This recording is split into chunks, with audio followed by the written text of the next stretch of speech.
विठ्ठल विठ्ठल विठ्ठल विठ्ठल पुंडलिक वरदारी विठ्ठल श्री ज्ञानदेव तुकाराम पंढरीनाथ भगवान की जय माऊली ज्ञानेश्वर महाराज की जय जगद्गुरु श्री संत तुकाराम महाराज की जय सद्गुरु जोग महाराज बोलो रे भाई सब संतन की छत्रपति शिवाजी महाराज धर्मवीर संभाजी महाराज की पार्वती पदे हर हर महादेव विठाला विठाला विठाला विठाला विठाला विठाला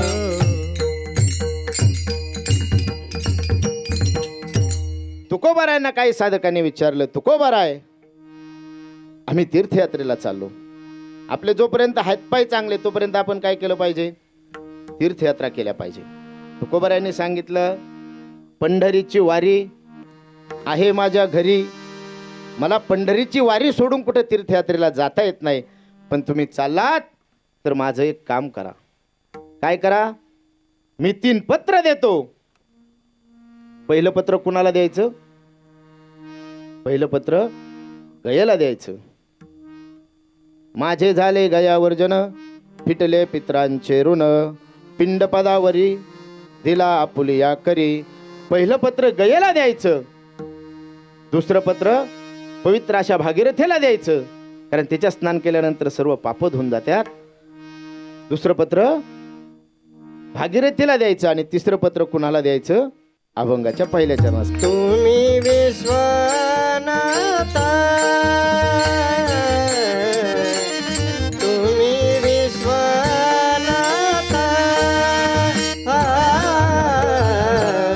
तुम्ही विश्वनाथा, तुम्ही विश्वनाथा, तुम्ही विश्वनाथा नाथ, तुम्ही विश्वनाथा नाथ, तुम्ही विश्वनाथा, तुम्ही विश्वनाथा. दीन रंगाने अनाथ, दीन रंगाने अनाथ, कृपा कराल ते थोडी थोडी, कृपा कराल ते थोडी थोडी. दीन रंग मी अनाथ, दीन रंग मी अनाथ, कृपा कराल ते थोडी थोडी, कृपा कराल ते थोडी थोडी. तुकोबारायांनी तिसरं पत्र लिहिलं ते भगवान काशी विश्वेश्वराला लिहिलं. काय लिहिलं, तुम्ही विश्वनाथ, तुम्ही या विश्वाचे नाथ आहात. दीन रंक मी अनाथ, रंक म्हणजे कोण, राजा, दीन म्हणजे धनी आणि नाथ म्हणजे अनाथ. तुकोबाराय सांगतात मी अनाथ आहे. त्या भगवंताला तुकोबारायांनी पत्र लिहिलं आणि काय सांगतात तुकोबाराय, मला सांगा, परमार्थापेक्षा किंवा आपल्या संसारापेक्षा किंवा आपल्या प्राणापेक्षा आपल्याला जास्त काय आवडतं, तुकोबाराय सांगतात आपल्याला जास्त काय आवडतं, धन जास्त आवडतं. तसा आमचा देव आहे, हरिहरा भेद नाही करू नये वाद. आमचा देव एकच आहे, किंवा एक एकाचे हृदयी गोडी साखरेच्या ठाई. देव हा एकच आहे, पंढरपूरचा पांडुरंगही तोच आहे आणि काशी विश्वेश्वरही तेच आहेत. का, परब्रह्मलिंगम भजे पांडुरंगम. पांडुरंगाच्या डोक्यावर काय, साक्षात भगवान शिवजी आहेत. पंढरपूरला जर तुम्ही कधी गेलात तर बारीक सूक्ष्म दृष्टीने पाहायचं, भगवंताच्या डोक्यावर काय आहे, भगवान शंकर शिवलिंग आहे. म्हणून म्हणतात परब्रह्मलिंगम भजे पांडुरंगम. म्हणजे पांडुरंगही तोच आहे आणि भगवान विश्वेश्वरी देखील तेच आहे. तर तुकोबराय सांगतात, जसं पतिव्रता नेनो अनेकाची स्तुती, पतिव्रता स्त्रीला दुसऱ्याची स्तुती केलेली आवडत नाही, तसं आमचं आहे. आम्हाला दुसऱ्या देवाचं गुणगान गायला आवडतच नाही. विठ्ठल विठ्ठल विठाला विठाला विठाला विठाला विठाला विठाला नवदे नवदे अनेक विठ्ठला वाचोनी काही, नवदे नवदे अनेक विठ्ठला वाचोनी काही. तुकोबराय सांगतात. मग तसं एखादा कंजूस मनुष्य, कंजूस म्हणजे मक्खीचूस, संसारापेक्षा किंवा आपल्या प्राणापेक्षा ज्याला धन जास्त आवडतं त्याचं तुकोबराय या ठिकाणी उदाहरण देतात. म्हणजे आपल्या प्राणापेक्षाही मनुष्याला धन जास्त आवडतं. मक्खीचूस म्हणजे कढी आहे आपल्याकडं, कढी. त्या कढीत माशी पडली, माशी पडल्यावर कढी तर टाकून देतच नाही, पण त्या कढीतली माशी काढून घेणार आणि त्या माशीला किती कढी लागली बघणार आणि मग ती अशी चाखून चाखून खाणार आणि मग ती टाकून देणार. त्याला म्हणायचं मक्खीचूस. अशी माणसं, कंजूस माणसं तुकोबराय सांगतात, आपल्या प्राणापेक्षाही त्यांना धन जास्त आवडतं, ते काय भगवंताजवळ जाणारे. विठ्ठल विठ्ठल विठाला विठाला विठाला विठाला विठाला विठाला विठाला. एक वारकरी पंढरीला गेला, कधीच वारीला गेला नाही, कधीच वारी केली नाही. पंढरीला पहिल्यांदा वारीला गेले आणि त्यांना वारकऱ्यांनी सांगितलं, चंद्रभागेला स्नानाला जात असताना काय करा, तिथं चोरे होतात, स्नानाला गेल्यानंतर एकटे जाऊ नका.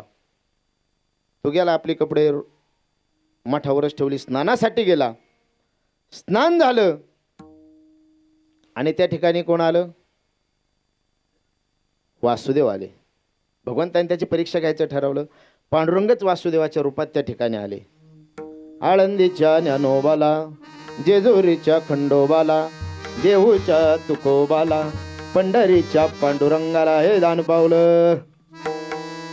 काय पाहिजे? काय नाही, नया पैसा द्या, नया पैसा पाहिजे.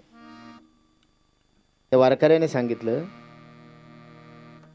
इथं चोऱ्या होत्यात म्हणून मी फक्त टावेलवर बनेलवर चालू, पैसे माझ्या मठात राहिलेत, मठात या मग देतो. ते गेला निघून, मठात गेला. मठात गेल्याबरोबर म्हणला, किती भोळा वासुदेव असन.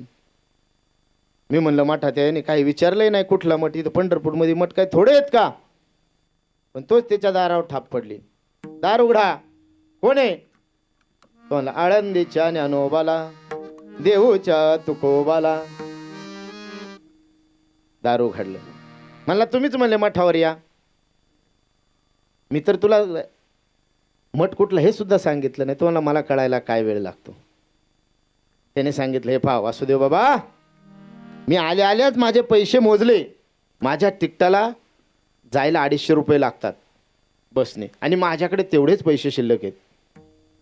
मी जर तुम्हाला पैसे दिले तर मला कंडक्टर कमी पैसे म्हणून खाली उतरेल आणि जास्त असल्यावर परत मागं देत नाही. तुम्ही काय करा, आमच्या गावाला या, मग तुम्हाला नया पैसा देतो. ठीक आहे म्हणले, काय हरकत नाही. ते निघून गेलं. त्याला वाटलं भोळं बाबड आहे. त्याने पोरांना खुळखुळं घेतलं, बायलांना झुली घेतल्या, सगळी खरेदी केली आणि शिवशाही गाडीने गावाला निघाला. सुपर स्पीड गाडीने 10 तासात तो घरी पोचला. घरी पोचल्याबरोबर पत्नीला खूप आनंद झाला. वारीला गेले पहिल्यांदा आणि घरी आले. तिने आतमधून पाटच आणला, पाय धुतले. सर्व कुटुंबातील लोक त्यांचं दर्शन घेतलं आणि दर्शन घेतल्याच्या नंतर त्यांनी सर्व सामान त्यांच्या हातात दिलं. सगळ्या कुटुंबात आनंदाचं वातावरण झालं. आणि मग पत्नीने आत गेल्यावर विचारलं, कशी झाली वारी? चांगली झाली. कशी झाली वारी? चांगली झाली.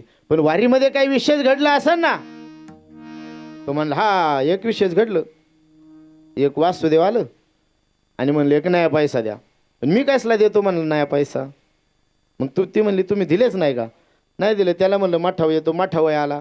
मी त्याला सांगितलं जायला 250 रुपये आहेत माझ्याकडं, मग आता तू गावाला ये. मग ते काही एवढा येडा आहे का म्हणले यायला? जायला 250 रुपये, परत यायला 250 रुपये खर्च करून तो इथं येईल कशाला? एवढ्यात पत्नीने पाहिलं, म्हणली दारात कोण उभे? त्यांनी पाहिलं, अगं हाच माय मागं होता. म्हणले कोण? आळंदीच्या ज्ञानोबाला, देहूच्या तुकोबाला, पंढरीच्या पांडुरंगाला, जेजुरीच्या खंडोबाला. तोच उभा आहे तिथं. अगं हाच माझ्या मागे लागला होता. मग तो म्हणला, आता मी काय करतो? मरायचं सॉंग करतो. कोण म्हणतंय? तो वारकरी. कशासाठी? फक्त एका नया पैशासाठी. आणि तो उभा राहिला आणि तसाच खाली पडला. आणि ही लागली मोठमोठ्याने रडायला. कधी नवस वारीला गेले, वारीवरून आल्या आल्या बरे मेले. मोठमोठ्याने रडायला लागली. सगळा गाव गोळा झाला. लोक म्हणले, काय झालं? आता वारीवरून आला बिचारा, आम्ही आयुष्यभर वाऱ्या केल्या, आम्हाला कधी असं मरण आलं नाही, याला एकदाच वारी केली. काय पुण्यवान माणूस आहे. मग त्याला वाटलं आता आम्ही गेलो म्हटलं तरी हा वासुदेव निघून जाईन. पण तो म्हटलं वासुदेवच ते, म्या बोलविल्या वेदू बोले. भगवंताला काय कळायला लागलं. त्यांनी ठरवलं, आता मी ज्याच्यासाठी या ठिकाणी आलोय त्याची शेवटच करून आपण निघून जायचं. त्याला अग्निसंस्कार करूनच मग मी जाईल, कारण त्याच्या नावावर मी इथं आलोय. मग हा आपल्याला पेटवल्याशिवाय काय आता जात नाही. सर्व अंत्ययात्रेची तयारी झाली. याला वाटलं आपण का नवा, तर नाही पैसा जातोय. शेवट पत्र्या खाली गेला. पण त्यांनी होई नाही का चुई नाही, काहीच नाही. त्या वासुदेवाला वाटलं एका नव्या पैशासाठी माणूस मरण पत्करतोय. वासुदेव म्हणले, अरे उड बाबा, माझा नया पैसा सुटला. तुम्हाला तुमचा पैसा सुटला. हा पठ्ठ्या लगेच उठला. विठाल विठाल विठाल विठाल विठाल विठाल विठाल विठाल विठाल. जे तुकोबाराय सांगतात, इतकंही मनुष्याने कंजूस नसावं. तुम्ही विश्वनाथ दीन रंक मी अनाथ. इतकं तुकोबाराय सांगतात. इतकं प्रेम आपलं भगवंतावर असावं. कसं असावं? भगवंतावर आपलं प्रेम कसं असावं? मला सांगा.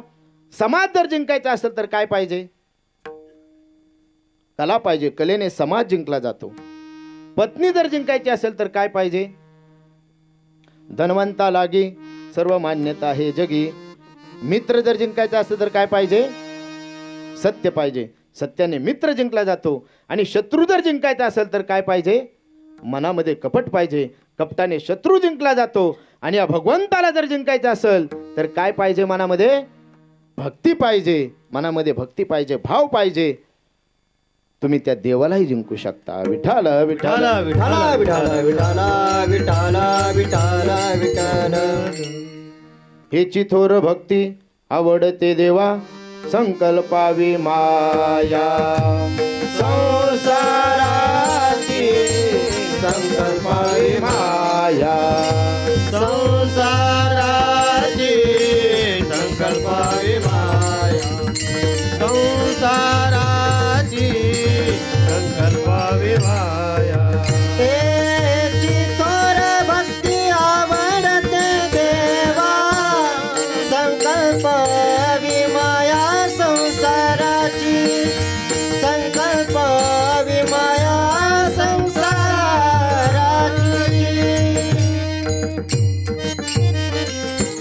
हेची थोर भक्ती आवडते देवा, संकल्पावी माया संसाराची. ठेविले आनंदे तैसेची राहावे, चित्ती असू द्यावे समाधान. मग तुम्ही ती भक्ती करा. कुठली करा? जी देवाला आवडती ती भक्ती करा. आपल्याला आवडती ती भक्ती नका करू. देव प्रसन्न जर करायचा असेल, आवडे देवासी तो ऐका प्रकार, नामाचा उच्चार. रात्रंदिवस नामाचा उच्चार. रात्रंदिवस नामाचा उच्चार. रात्रंदिवस नामाचा उच्चार. हे आवडे देवासी तो एका प्रकार, नामाचा उच्चार. रात्रंदिवस नामाचा उच्चार. रात्रंदिवस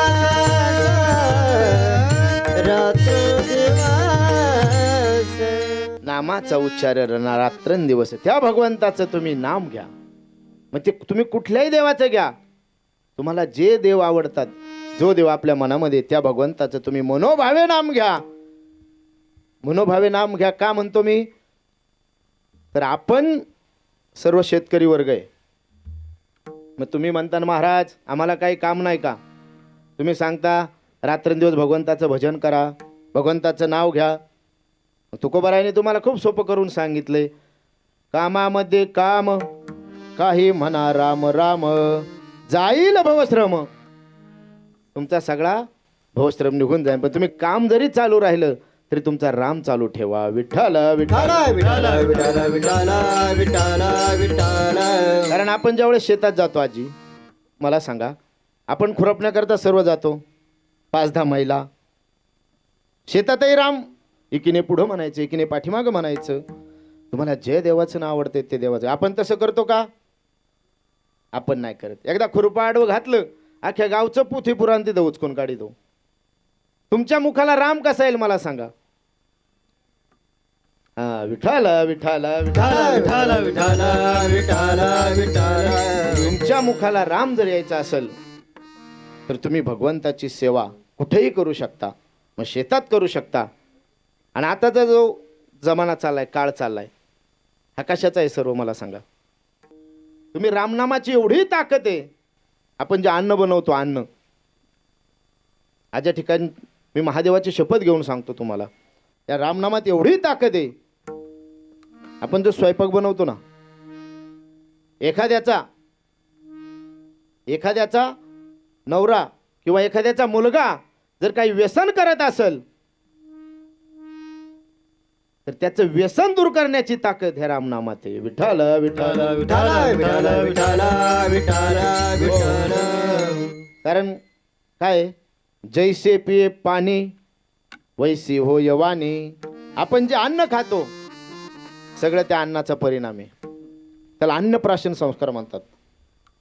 सोपं आहे, काही अवघड नाहीये. काय करायचं, महिला मंडळ काय करायचं, एक परात घ्यायची, म्हणायचं रामकृष्ण हरी. परात घ्यायची, त्यात थोडं पीठ घ्यायचं, म्हणायचं रामकृष्ण हरी. थोडं मीठ टाकायचं, म्हणायचं रामकृष्ण हरी. थोडं पाणी ओतायचं, म्हणायचं रामकृष्ण हरी. त्याचा चांगला उंडा मळायचा. आपण जशी भाकर करतो तर चांगला उंडा मळायचा. ती भाकर दोन्ही हातावर चांगली थापायची, म्हणायचं रामकृष्ण हरी. आणि ती तव्यावर टाकायची. टाकत असताना म्हणायचं रामकृष्ण हरी. ती भाकर एक बाजूने भाजली, एक बाजूने तिला पाणी लावायचं, म्हणायचं रामकृष्ण हरी. भाजल्यानंतर ती खाली काढायची, आहाराला लावायची, चांगली फुगून द्यायची. आता भाकर फुगती का? आता चुलीच राहिल्या नाही. पूर्वीच्या काळात चुली होत्या, आता चुलीच राहिल्या नाही. आता भाकर नाही फुगत, भाकर करणारीच फुगायला लागली. भाकर कशी फुगल मला सांगा. आता गॅस आलेत. ती भाकर चांगली भाजून द्यायची, म्हणायचं रामकृष्ण हरी. आणि आपला नवरा किंवा आपला मुलगा जर दारू पिऊन घरी येत असेल तर त्याच्या ताटात ती भाकर वाढायची, म्हणायचं रामकृष्ण हरी. हा प्रयोग तुम्ही 1 वर्ष करा. महादेवाची शपथ घेऊन सांगतो, त्याची दारू सुटल्याशिवाय राहणार नाही. विठ्ठल विठ्ठल विठाला विठाला विठाला विठाला विठाला विठाला. कारण ही नामस्मरणाची ताकद आहे. याला अन्नप्राशन संस्कार म्हणतात. कबीरजी महाराज एका ठिकाणी सांगतात, अरे जाम पर जाम पीने से क्या फायदा, जाम पर जाम पीने से क्या फायदा, सुबह पियोगे शाम को उतर जाएगी, लेकिन एक बार हरिनाम का प्याला पीकर देख, तेरी जिंदगी सुधर जाएगी, तेरी जिंदगी सुधर जाएगी. विठ्ठल विठ्ठल विठाला विठाला विठाला विठाला विठाला विठाला. मग तुकोबाराय सांगतात, भगवंताला तुम्ही कोण आहात? तुम्ही या विश्वाचे नाथ आहात. तुम्ही विश्वनाथ, दीनरंक मी अनाथ. मग माझ्यावर तुम्ही काय करा, मला तुमचं दुसरं काहीच नको. पहिला झाला मजकूर, आता मायना. तुम्ही काय करा, अभंगाचं दुसरं चरण. कृपा करा लते थोडी, कृपा करा लते थोडी, कृपा करा लते थोडी, कराल ते थोडी कृपा कराल ते थोडी कृपा कराल ते थोडी कृपा कराल ते थोडी कृपा कराल ते थोडी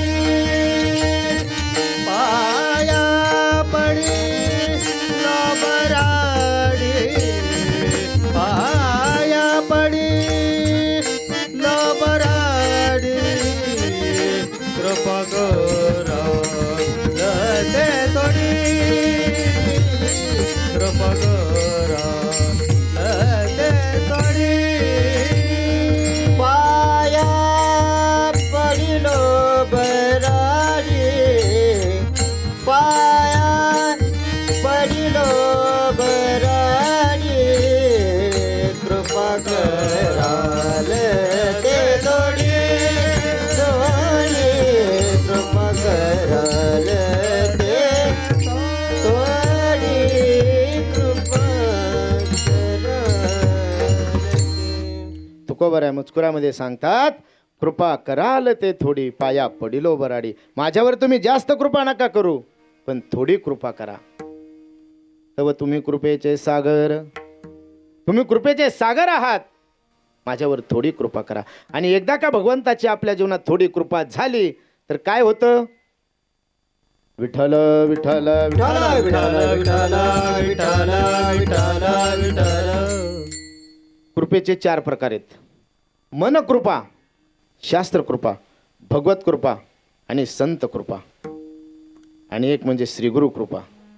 या 4ही कृपा तुमच्या जीवनात नाही झाल्या तरी चालतील. फक्त एक कृपा जर आपल्या जीवनात झाली तर आपल्या जीवनाचा काय होतो? उद्धार होतो. मन कृपा पहिली.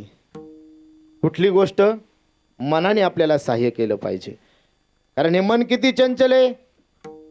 तुकोबरायांचे बंधू कान्होबा महाराज एका ठिकाणी सांगतात, मनुराजा एक देह पुरी, असे नांदतो त्यासी दोघी नारी, पुत्र पौत्र संपन्न भारी, तिने कृपा केली आम्हावरी गा, मनवोने आलो या देशा.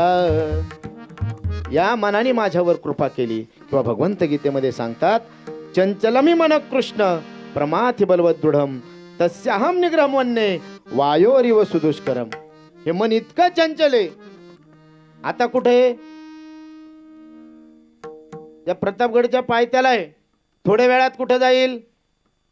डायरेक्ट महाबळेश्वर. इतकं चंचल मन आहे. मग त्या चंचल मनाने जर आपल्याला सहाय्य केलं, त्या मनाची पहिली आपल्यावर कृपा व्हायला पाहिजे. दुसरी कृपा, भगवंताची आपल्यावर कृपा व्हायला पाहिजे. तिसरी कृपा, शास्त्राची कृपा. शास्त्राची कृपा म्हणजे कुठली? जसं शास्त्र आहे, जसं पुराण आहे, जसंच्या तसं आपल्याला कळणं, त्याला म्हणतात शास्त्र कृपा. आणि चौथी कृपा म्हणजे कुठली? संतांची कृपा. म्हणजे आपल्या श्री गुरुची आपल्या जीवनात एकदा कृपा झाली तर काय होतं?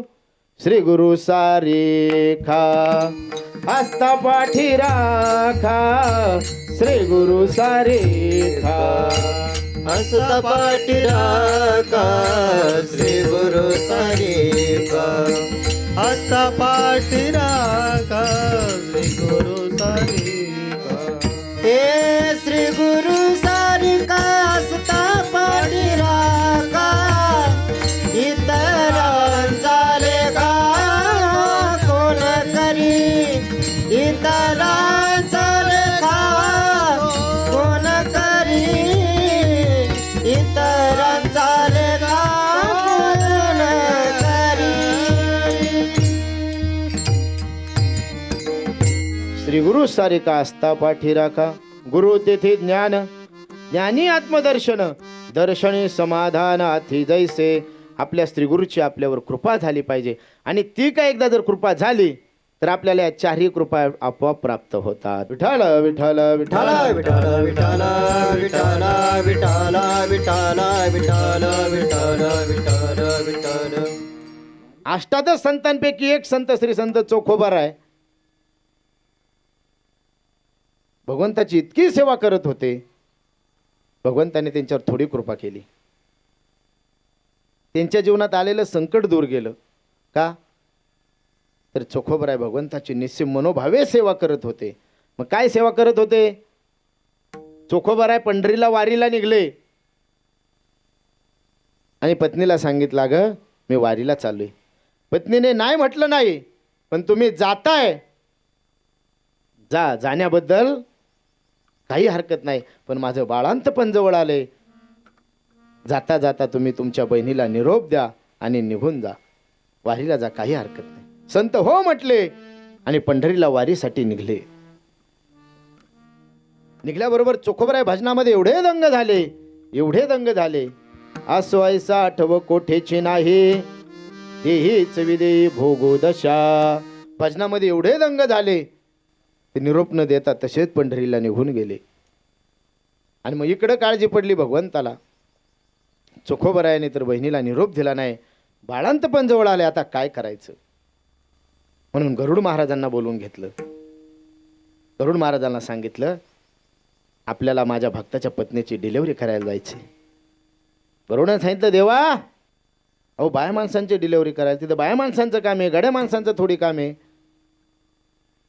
अहो रुक्मिणी साहेबाला पाठवा. देव म्हणले, अरे ती जाईल का? पण विचारून बघायला काय हरकत आहे? आपण खडा हाणून बघायला हरकत काय? देवाने सांगितलं, रुक्मिणीला बोलून आण. गरुड महाराज गेले, हात जोडले. आई साहेब, देवाने बोलवलंय, काय काम आहे माहित नाही, देवाने बोलवलंय. रुक्मिणी आई साहेब गरुड महाराज आले, देवाला हात जोडले. देवा बोलवले, हो काय काम आहे? काय नाही रुक्मिणी, माझ्या भक्ताच्या पत्नीची डिलिव्हरी करायची आणि ते करायला तुला जायचे. रुक्मिणी माझ्या साहेबांनी कोपरापासूनच हात जोडले. देवा मी जाणार नाही, तुमचं तुम्ही पाहून घ्या. मी काय हे काम करण्यासाठी तुमच्यासोबत लग्न केलंय का? मी जाणार नाही म्हणजे नाही. शांत, सगळं वातावरण शांत. किती नवरा तापड असू दे, एकदा बायको तापली का नवरा शांतच होतो. खूप अवघड आहे त्यांचं, कारण स्त्री शक्ती सामान्य नाही आणि स्त्री शक्ती तिने जर ठरवलं तर त्याला नरकालाही पाठवू शकते आणि तिने जर ठरवलं तर त्याला वैकुंठातही पाठवू शकते. एवढी ताकद या स्त्री शक्तीत आहे. पण तिने सांगितलं, मी जाणार नाही. एक माता माऊली सहज आपल्या नवऱ्याला लाडालाडात म्हणते, मी तुमचं काय सांभाळू? घर सांभाळू, मुलं सांभाळू, आईबाप सांभाळू, शेती सांभाळू, मी काय काय सांभाळू? तो म्हणला, तू काहीच नको सांभाळू, फक्त तू तोंड सांभाळ, बाकी सगळं मी सांभाळतो. 5-10 मिनिटं झाले. मग रुक्मिणी साहेबांनी पुन्हा विचारलं, स्वामी अहो जर मी नाही गेले तर तुम्ही काय कराल? तेव्हा देव म्हणले, मी जाईल, त्यात काय अवघड येतं? भक्तावर जर संकट आलं, उने न साहे हरिदासाचे, तर भगवंत त्याची कुठल्या ना कुठल्या रूपात मदत करत असतो. मी जाईल. भगवंताने विटेवरून खाली उडी मारली. अवताराच्या राशी तो हा उभा विटेवरी, शंख चक्र गदा पद्म सहित हरी. विटेवरून खाली उडी मारली. कपाळाला भलं मोठं कुंकू लावलं, लुगडं घातलं, वैने उघडा दार. हाका मारी वैने उघडा दार. हाका मारी वैने उघडा दार. हाका मारी वैने उघडा दार. हे चोखोबाची बहीण झाला शरणदार. वहिनी उघडा दार. हाका मारी वहिनी उघडा दार. हाका मारी वहिनी उघडा दार. हाका मारी. हाका मारी. चोखोबाची बहीण झाला शारंगदर, वहिनी उघडादार हका मारी. त्या ठिकाणी भगवंताने चोखोबरायाच्या बहिणीचं रूप घेतलं. बहिणीला आवाज दिला, वहिनी मी आली, दार उघडा. दार उघडल्या गेलं. संपूर्ण बाळांतपण केलं. कुणी केलं? देवरूपी चोखोबरायाच्या बहिणीने संपूर्ण बाळांतपण केलं. मुलगा झाला, त्याचं नाव कर्ममेळा ठेवलं.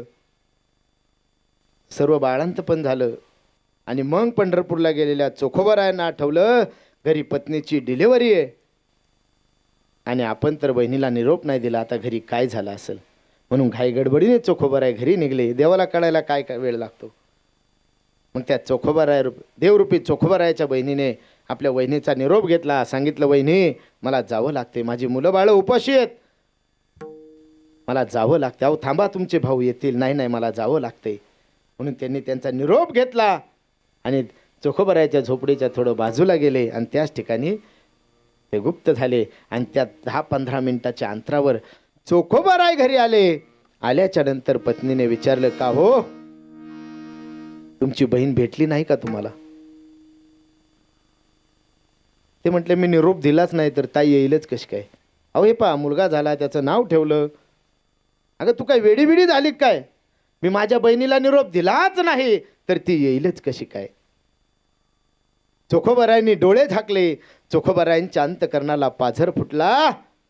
एवढ्या खालच्या दर्जाचं नीच काम करणार दुसरा तिसरा कोणी नसून तो माझा जगाचा मालक आहे. एवढं खालच्या दर्जाचं काम दुसरं तिसरं कोणीच करणार नाही. साधा वया भक्ती काज नाही लाज धरीत. म्हणून तुम्ही त्या भगवंताची भक्ती करा.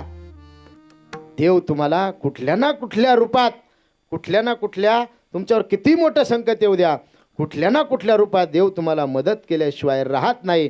ते तुकोबराय सांगतात, कृपा कराल ते थोडी, पाया पडिलो बराडी. देवा तुम्ही आमच्यावर जास्त कृपा नका करू, थोडीच कृपा न करा. काय कृपा करा? अभंगाच्या 3ऱ्या चरणात सांगा. कायबुने तुम्हा पासी, कायबुने तुम्हा पासी, कायबुने तुम्हा पासी, कायबुने तुम्हा पासी, कायबुने तुम्हा पासी, कायबुने तुम्हा कायबुने तुम्हा पासी, कायबुने तुम्हा पासी. मी तो अल्पाची संतोषी, मी तो अल्पाची संतोषी, कृपा करा लते थोडी, कृपा करा लते थोडी.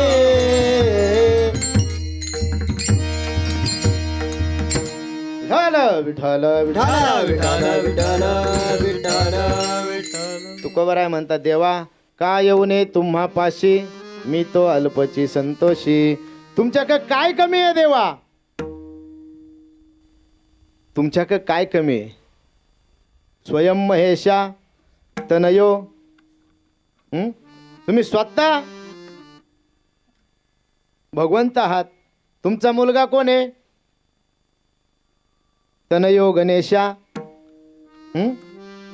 तुमचा सासरा कोण आहे?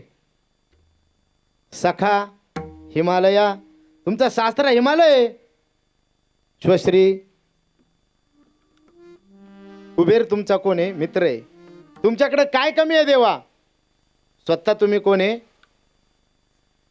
तुम्ही विश्वनाथ. तुम्ही या विश्वाचे नाथ आहे. तुमच्या काय कमी आहे? तुमचा मुलगा म्हणजे गणपती बाप्पा.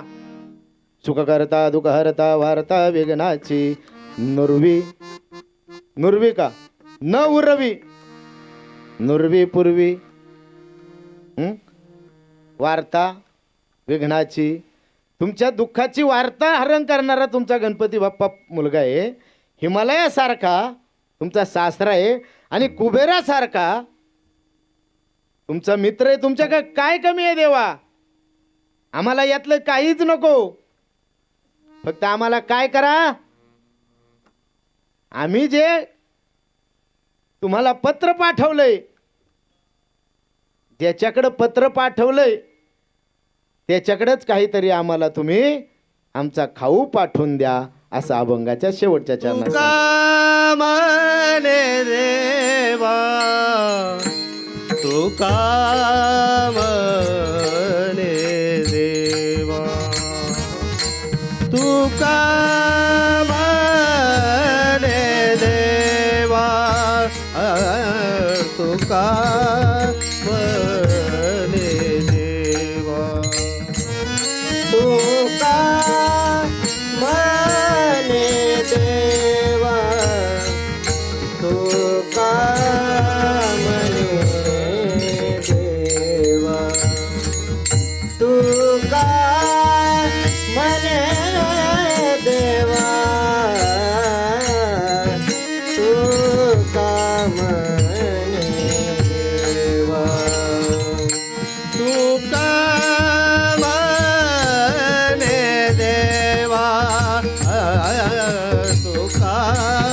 म्हणे देवा,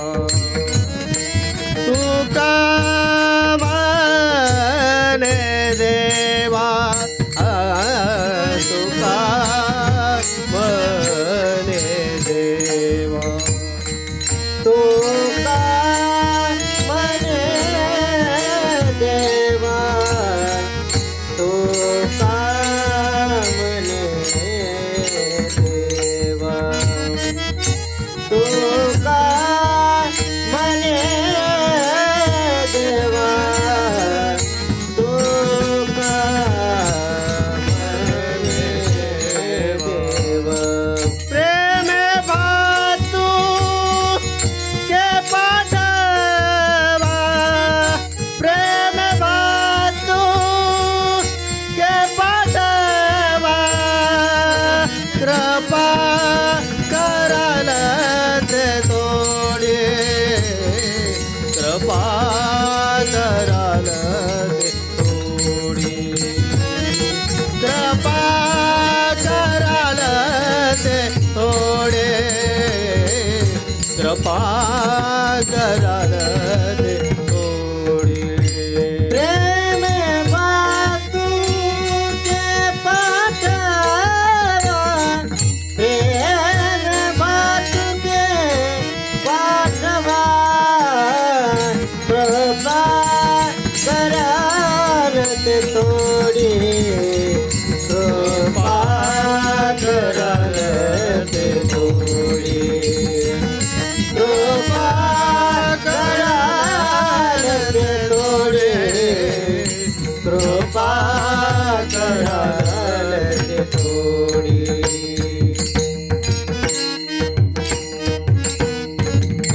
तुकोबारा म्हणतात, देवा तुका म्हणे देवा, काही भातुके पाठवा. तुम्ही मी ज्याच्याकडे पत्र पाठवलं त्याच्याकडेच काहीतरी मला प्रसाद पाठवून द्या. मला दुसरं काही तुमची संपत्ती नको, धनधान्य काहीच नको, तुमचा काहीतरी प्रसाद तुम्ही मला पाठवून द्या, असं तुकोबरा या अभंगातून सांगतात. तुम्ही त्या भगवंताची काय करा, सेवा करा. आणि ह्या देवाची जर आपण सेवा केली तर आपल्यावर तो कृपा करणार नाही कशावरून. कृपा कराल ते थोडी, पाया पडिलो बराडी. तुकोबराय सांगतात, जास्त कृपा नका करू, आमच्यावर थोडीच कृपा करा. किती कृपा करा आम्हाला माहिती आहे. आम्हाला काय माहिती आहे, तुमच्याकडे आम्ही काहीच मागणार नाही. आम्ही तुमच्याकडे काहीच मागणार नाही. आणि आपण जर त्या भगवंताची सेवा केली तर तो भगवंत आपल्यावर कृपा करणार नाही कशावरून. विठ्ठल विठ्ठल विठ्ठल विठ्ठल विठ्ठल विठ्ठल विठ्ठल विठ्ठल विठ्ठल विठ्ठल विठ्ठल विठ्ठल. भगवंताची जर आपण निस्सिम भावे सेवा केली तर भगवंत आपल्यावर काय करतात, कृपाच करतात. आपण ज्या भूमीमध्ये राहतो, आपण ज्या भूमीमध्ये राहतो, ही भूमी शूरवीरांच्या पदस्पर्शाने पावन झालेली भूमी आहे. आजही जर आपण या मातीला जर कान लावले, आजही घोड्यांच्या टाकाचा आपल्या कानावर आवाज येईल. इतकी पवित्र ही भूमी आहे. चंदन है इस देश की माती, तपोभूमि हर ग्राम है, हर बाला देवी की प्रतिमा, बच्चा बच्चा राम है. हे नाशिक त्र्यंबकेश्वरी डोंगरी मैदान, डोंगरी मैदान, गुंफा बांधली रामान. अहो हे पूर्वीचे काव्य आहेत. आता कापसावी न उगले त्याला बोंड म्हणून ये, हरिनामावी न बोले त्याला तोंड म्हणून ये. दुधावरी आली साई त्याला दुरी म्हणून ये, निजविते भुके पोटी तिला माय म्हणून ये. किती भारी कविता होत्या पूर्वी.